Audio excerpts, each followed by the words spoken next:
I'm Nancy Henderson. I teach at South Junior High. We have a very diverse community at South with about 25% non-native English speakers. In May, I was given the opportunity to join the Onramp Program.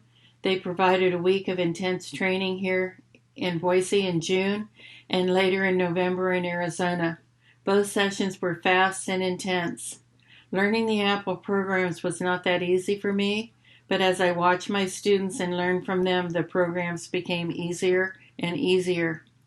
I started my students with the Swift Playground, but soon realized that my students' reading level and diversity was creating a problem.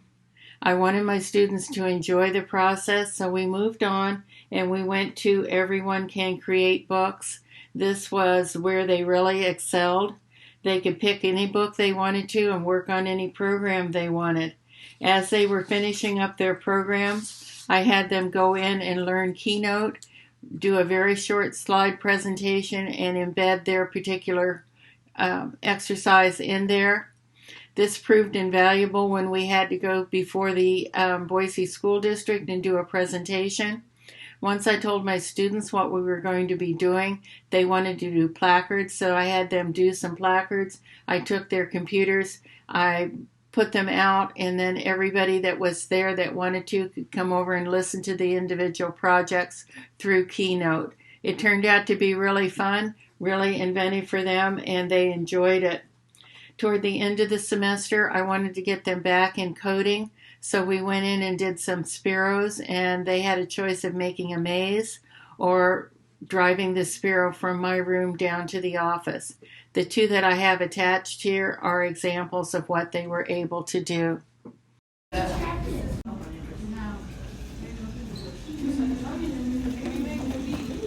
Perfect.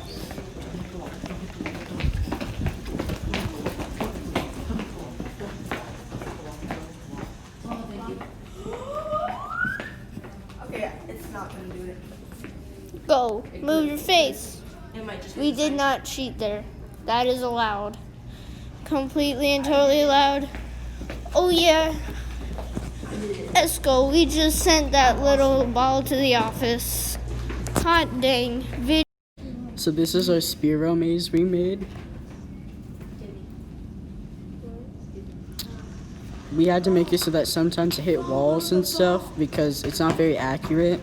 So we made it so that every once in a while it hits a wall to like not go over. It also sometimes goes a little bit too far to one side or another.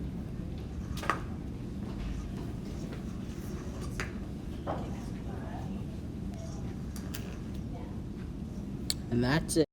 My second semester started with all new kids, and we started with the introduction to the challenge-based learning principles. It took me a while to explain the concept to my students.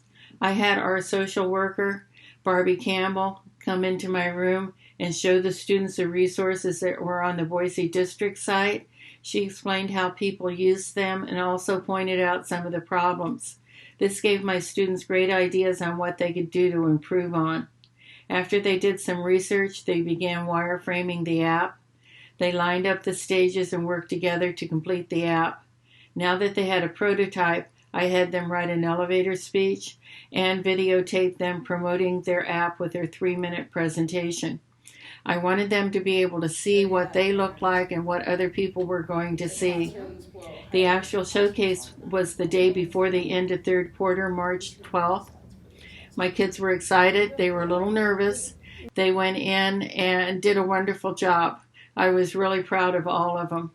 That Friday, we talked about what happened, how it went. They all felt very empowered. They felt like they did a good job. They were more than willing to do it again. So I thought it was a really good process for everybody. It was fun. I didn't have an opportunity to give them back the feedback from the particular people that were watching them. I have that ready to give back to them whenever we can get back to school.